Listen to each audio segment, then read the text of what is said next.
She came back to pick up her car. The papers were signed. Everything should have been done, until she asked a simple question. Why wasn't this fee on the contract yesterday? The salesman didn't smile. His voice dropped, sharp and cold. You already signed, so shut up and take the car. What he didn't know, someone was watching. Someone he should have never lied to. A contract, a login at 9:30 p.m., and a truth no one in that dealership saw coming. How about you? Have you ever felt disrespected just because you didn't know the system? Comment 1 if you stayed silent and let it slide. Comment 2 if you spoke up and stood your ground.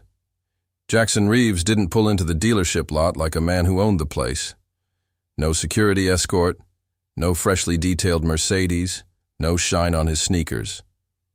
He parked a black 2010 Honda Civic 2 blocks away and walked the rest of the way with a slow, even pace. The Tennessee air was cool that morning, a faint mist rolling off the street, just enough to blur the signage until he was close enough to read it.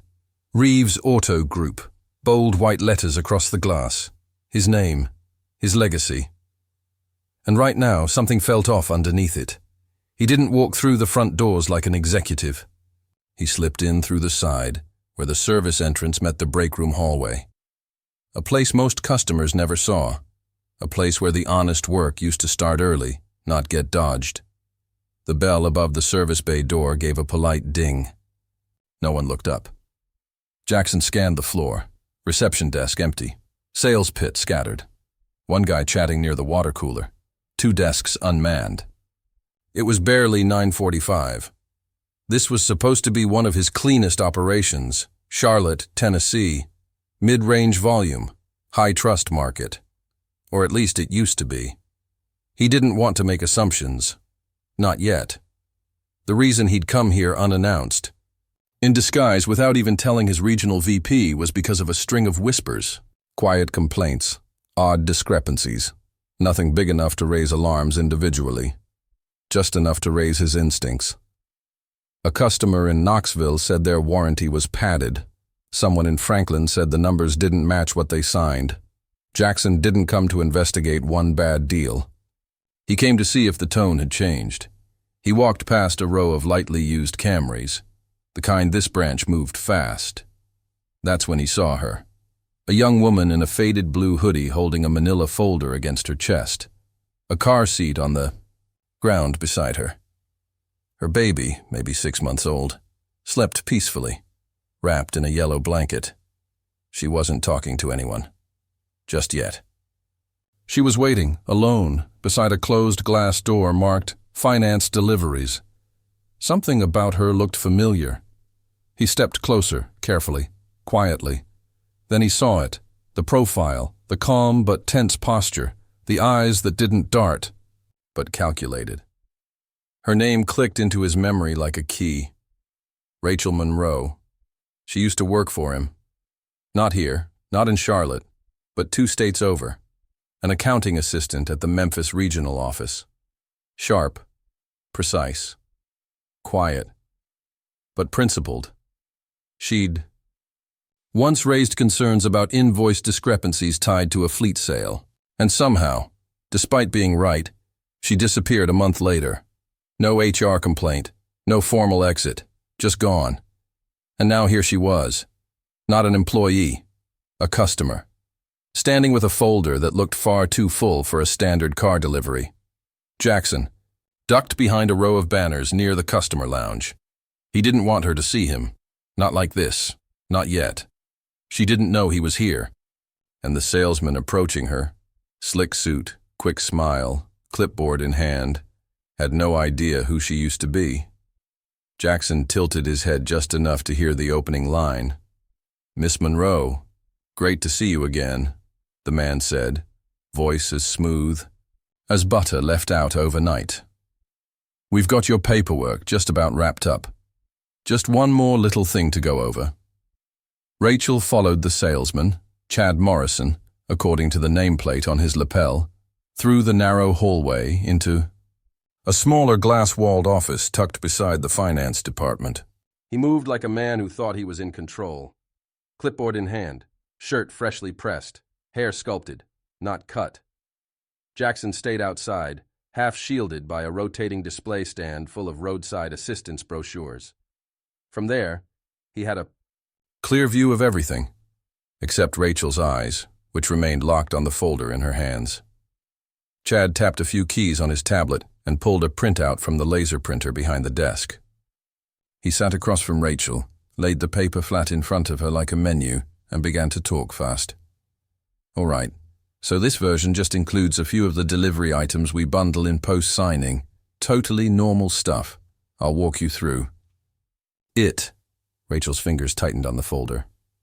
Wait, she said softly. This wasn't on the sheet I signed yesterday. Chad's voice didn't skip. Yeah, so corporate updated the delivery process last quarter. New compliance stuff. Happens all the time, same price, just broken out a little differently.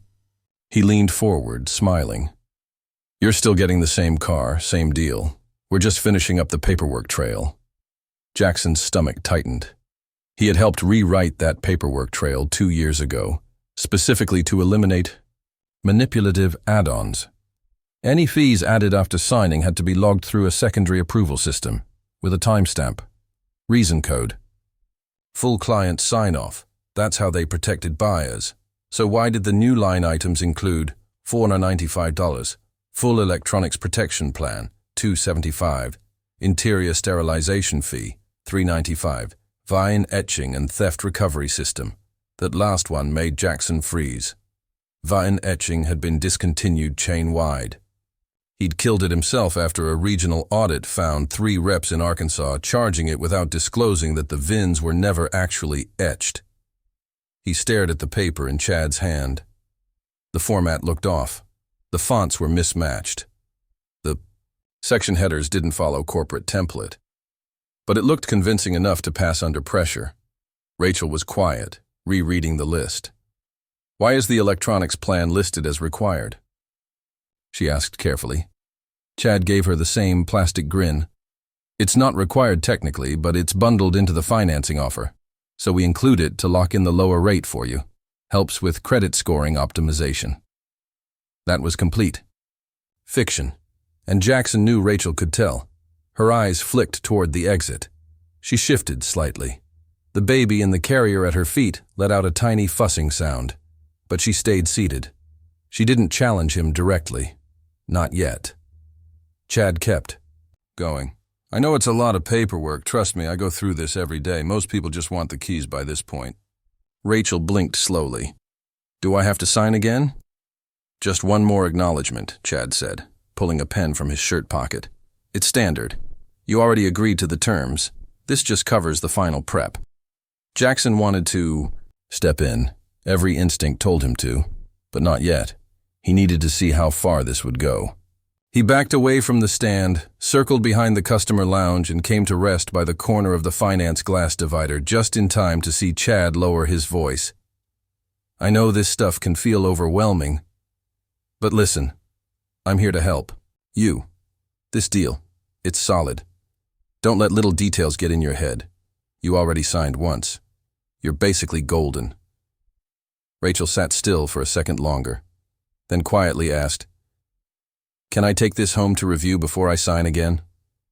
That was the moment. Chad didn't flinch, but his tone changed. He tapped the page, firm now. The car is being detailed as we speak. We've already got the certificate of delivery queued up. If you leave now, we'll have to rerun your file. From scratch. Jackson watched her face. Watched the flicker of uncertainty. And then, barely audible, he heard Chad say, You already signed, so shut up and take the car. Jackson didn't move. Not at first. He stood just outside the doorway, hand resting lightly against the side of the brochure stand, watching the exchange unfold through the reflection on the glass. The words still echoed. You already signed, so shut up and take the car. The room didn't go silent.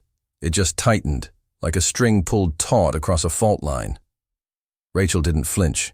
Her posture remained still, but her grip on the folder shifted, firmer now, not out of fear, but control.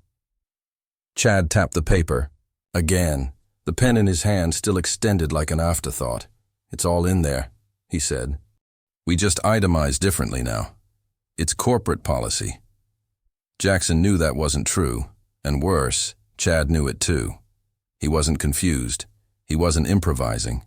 He was selling something that had never been approved, with a confidence that came from practice. Rachel tilted her head, scanning the document again.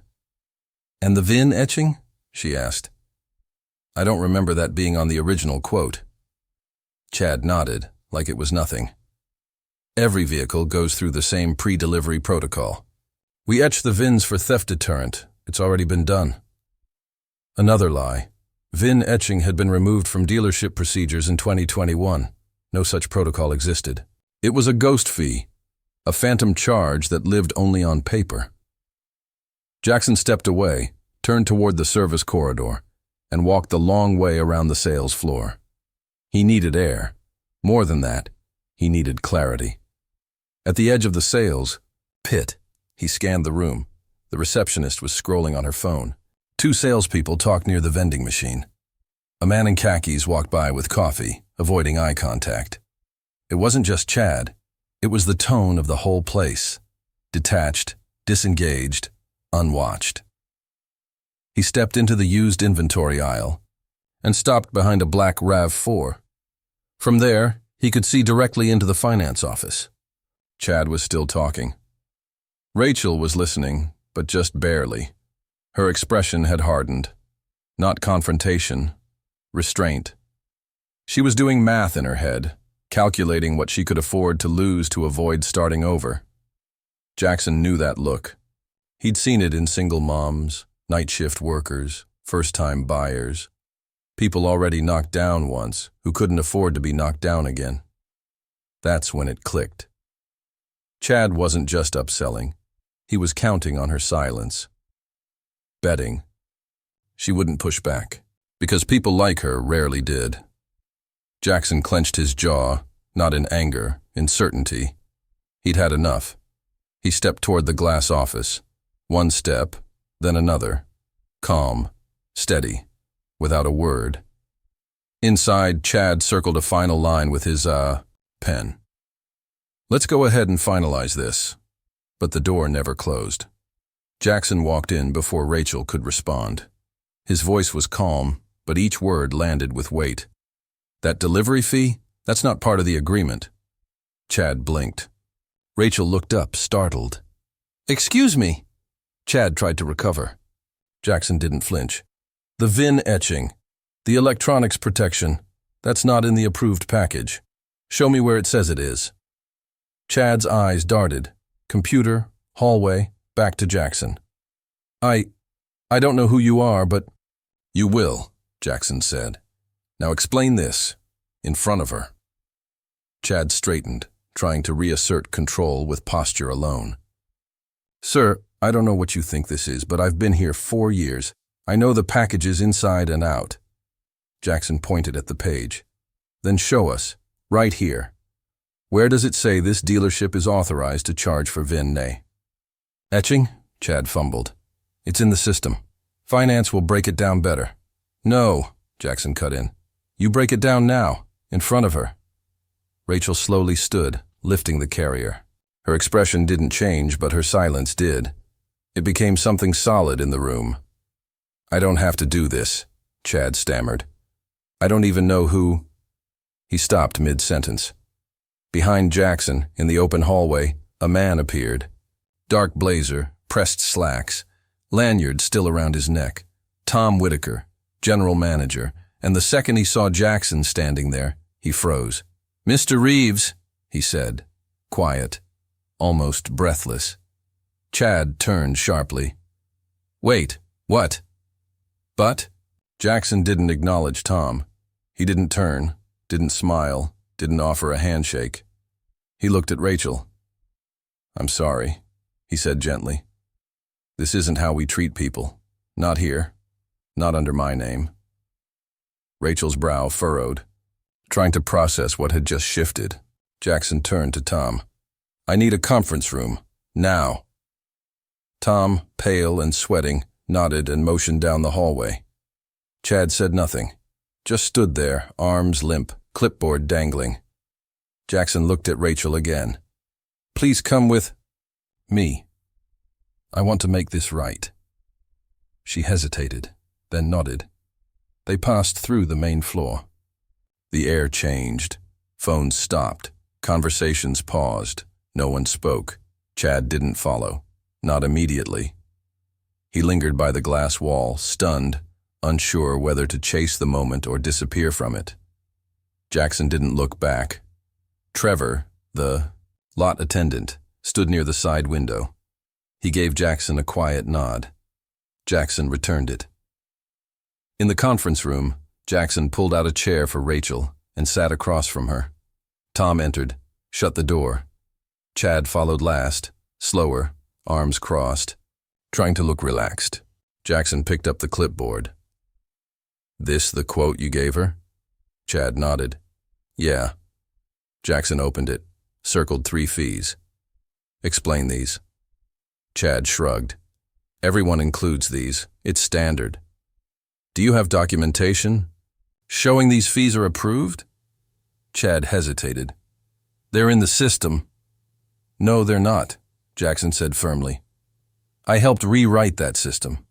VIN etching discontinued in 2021. Powertrain coverage limited to 5 years. No full electronics protection. You tacked over $2,000 in junk onto a deal that was already closed." Rachel's hands trembled slightly. She stared at the paper. "You told her $349 a month," Jackson continued, "but only if she puts $2,000 down. And even then, the rate is inflated by 2.5 points. That's not a mistake. That's a con." Chad pushed off the wall. "I hit my numbers. Customers leave happy. I know how to sell." "No. You know how to pressure. There's a difference." Tom spoke. "Jackson, Mr. Reeves, I didn't know he was doing this. We've been busy. The numbers looked solid." "That's the problem," Jackson interrupted. "You looked at the numbers. I looked at the people." Rachel slowly stood. Her voice was low, firm. "I thought this was a good place. I really thought it was different." Jackson turned to her. "It was supposed to be. I'm sorry it wasn't." He handed her a card. "This is my direct line. You'll get a fair deal. No garbage, no pressure." She looked at the card, then nodded. "Thank you. And someone else will handle the paperwork," he added.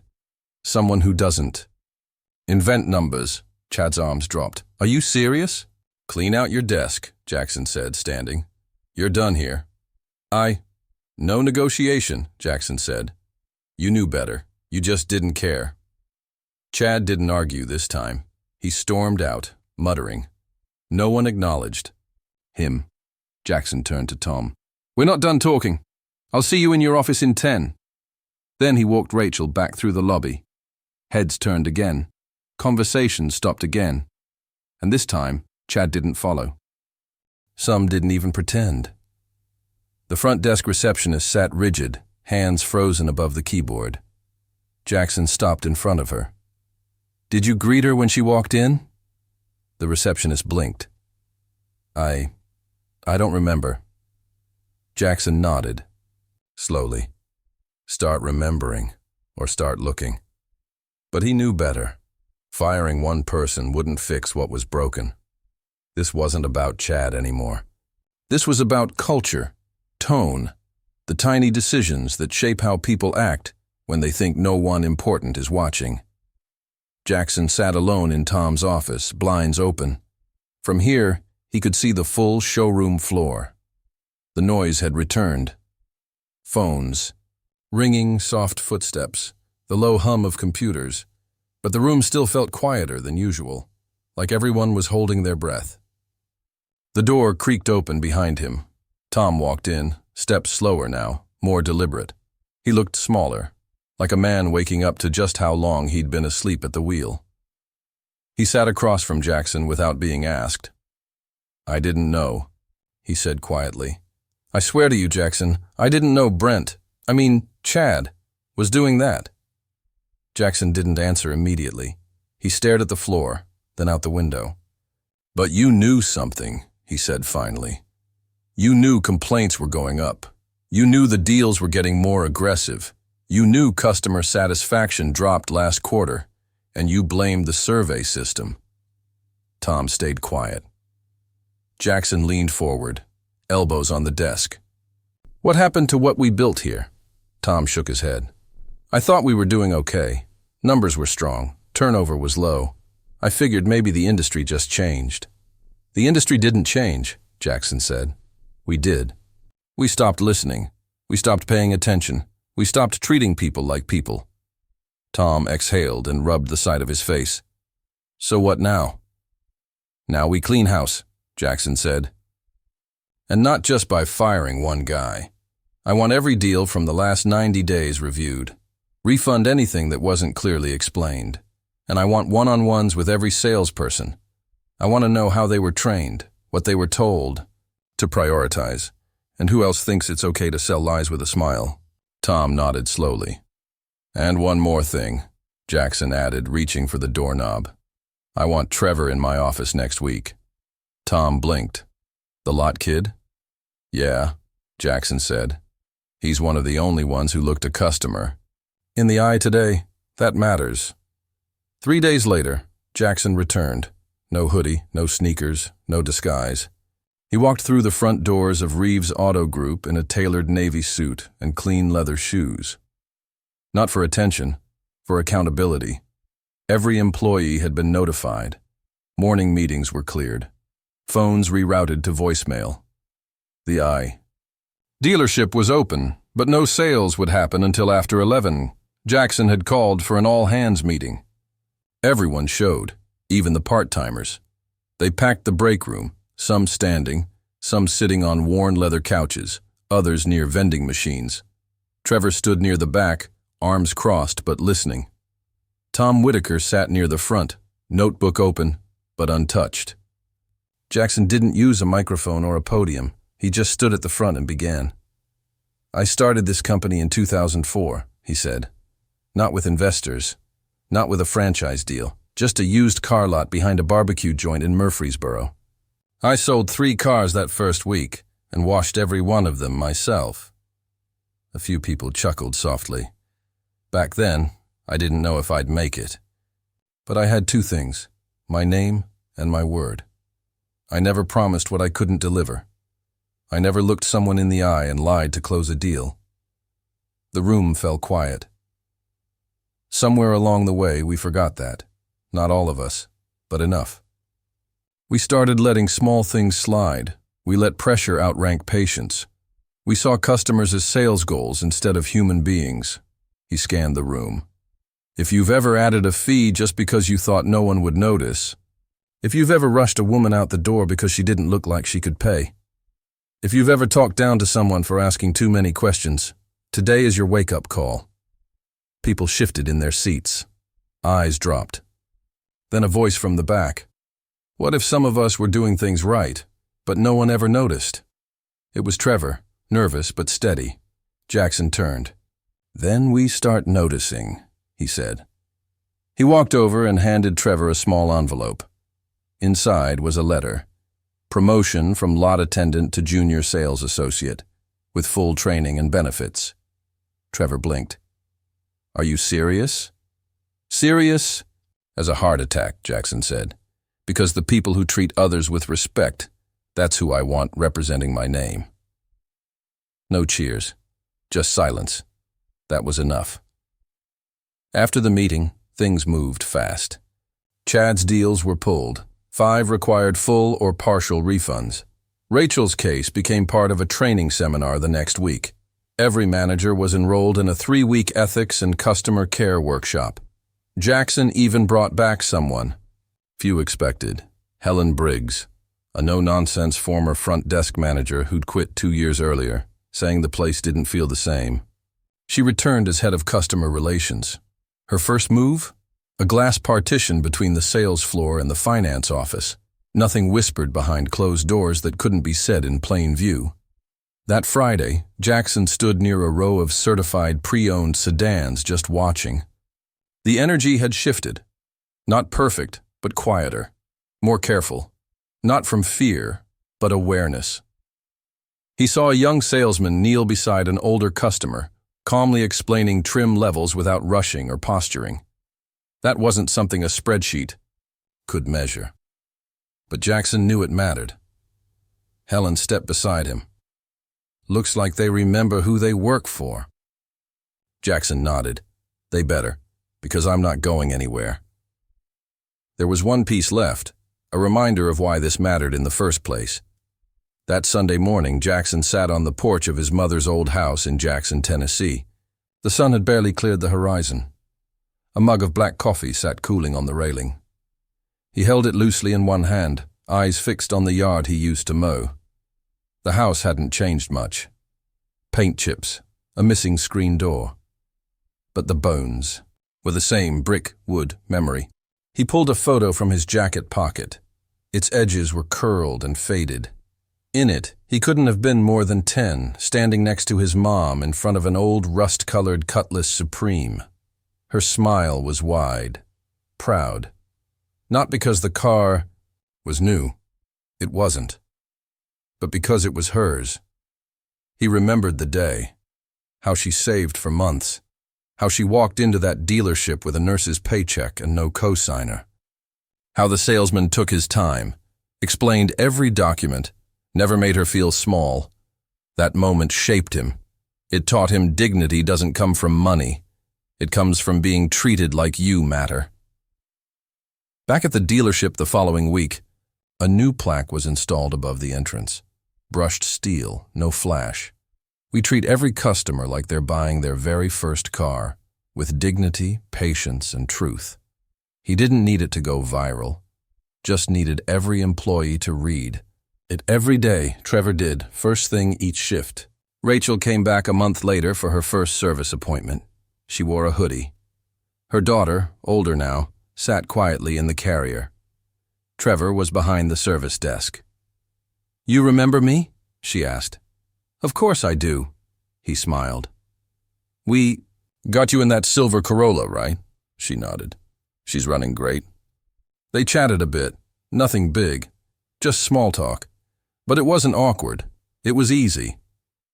Jackson watched from his office, quiet, unseen. He didn't step out, didn't interrupt, because this moment wasn't about him. The point wasn't the speech or the refund or the plaque. The point was this. You don't build a good business on volume, upsells, or margins. You build it on trust, on how you treat people when no one's watching. He'd learned that from his mother, and reminded. Others through Rachel, through Trevor, through Brent's foal, and every customer they'd meet from now on. Jackson didn't want applause. He wasn't looking for redemption or magazine features about corporate reinvention. He just wanted to walk his own floors without wondering who was smiling to his face while bending truth behind his back. He wanted to know that when a woman asked, "Why wasn't this on the contract yesterday?" the answer would be real, without spin, without shame, because it was never just about policy. It was about tone, culture. The temperature shift when someone walks in with trust and walks out with less. He'd built something once, not with shortcuts, but with honesty. And somewhere along the way that got buried, not in a single act, but through silence, through letting things slide, through choosing numbers over names. That's how rot works, quietly, slowly, when no one's looking. He hadn't shown up that day expecting to find a broken system, but he did. Because a woman who used to help keep the books walked in as a customer, and the system treated her like she didn't matter. But she did, and so did Trevor. Not with speeches, but with simple gestures. Offering water, making eye contact, answering. With honesty even when he didn't have to. People think leadership is loud. Most of the time it's quiet. It's staying late, asking again, saying, "We can do better," even when no one is clapping. That's what soul is. Not a slogan, not a training module. It's how you treat someone who doesn't seem important. It's what you protect when you think no one will find out. Jackson knew this now more than ever. You don't rebuild trust with apologies. You rebuild it with proof. One decision at a time, one person at a time, one honest moment at a time.